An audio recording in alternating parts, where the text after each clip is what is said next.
all in fawn, right? They've all got babies. So we're not going to take any of the hinds. If we can get the spiker isolated by himself, we'll take him out, okay? But we're going to leave the females. Yep. Because in about 2 months' time, yeah, we're going to double up our opportunity.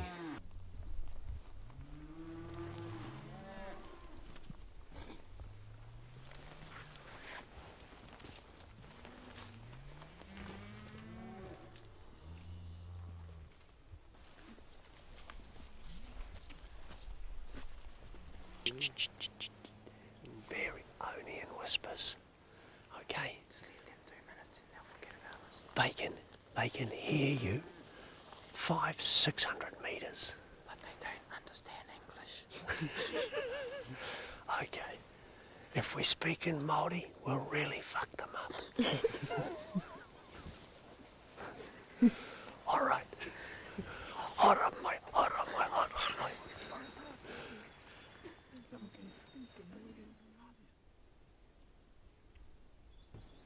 So all the time we were working today, the wind was up our arse. So the animals were just moving ahead, all the time. They looked at us for about 10, 20 seconds, then I walked up. I was just walking up. But those ones are looking at us while the other three were taking you. And this one goes, it's going to charge you. Nah, it's not, it's alright. Audrey started running.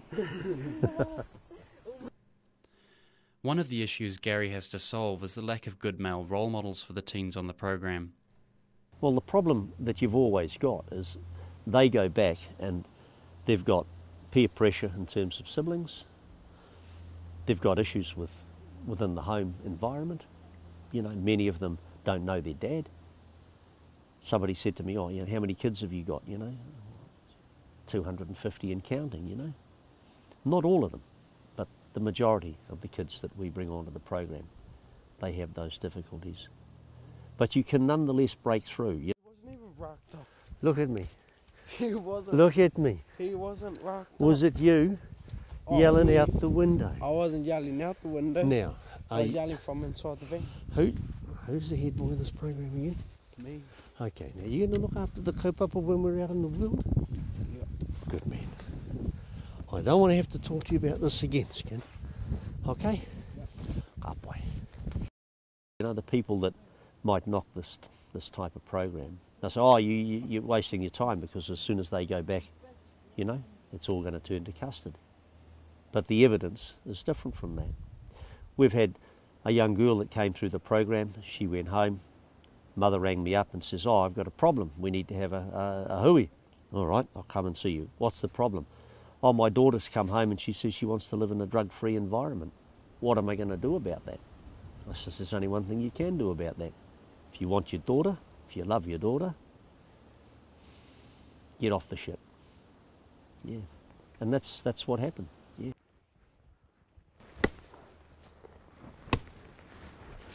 Now, you two boys, if I hadn't told you to come and check this animal would have died in the trap. Bro, never do it again, okay? Yep. Learn the lesson, never do it again.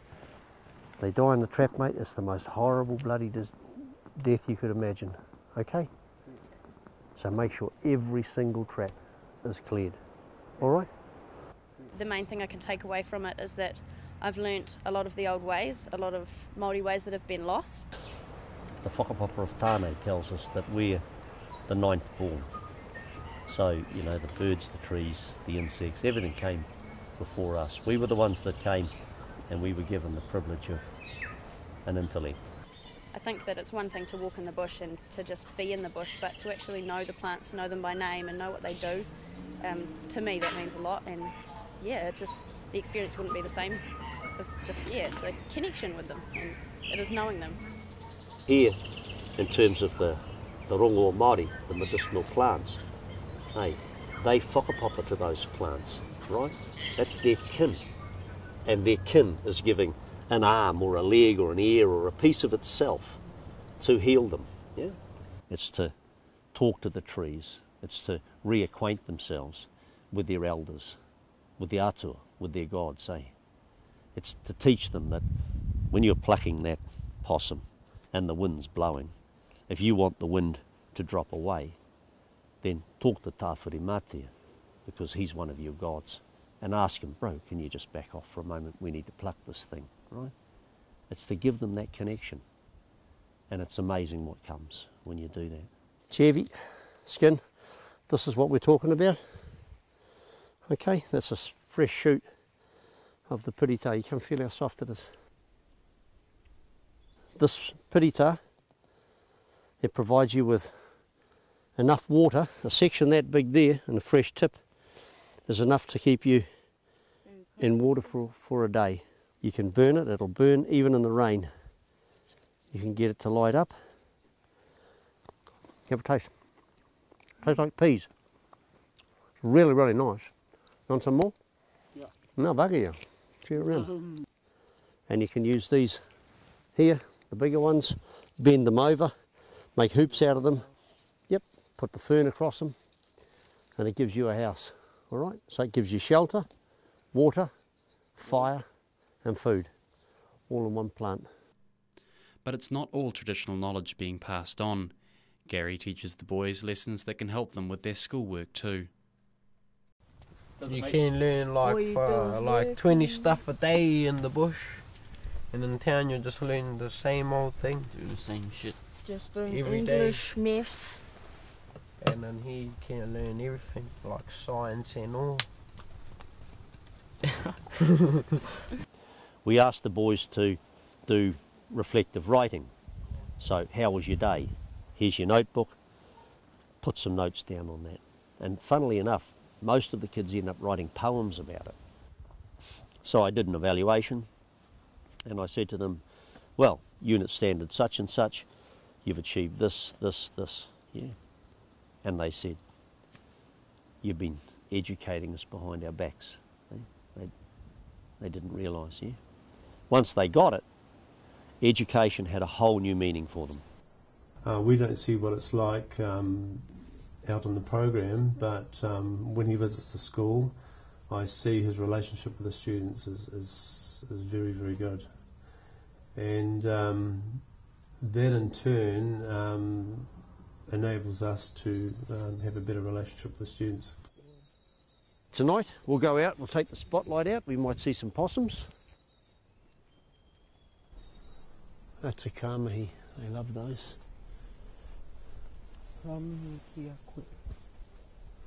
We're good.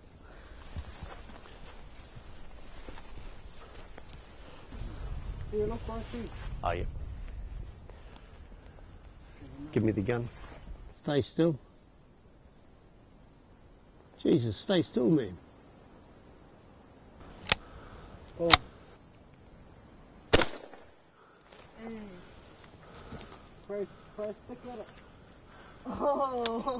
He'll drop.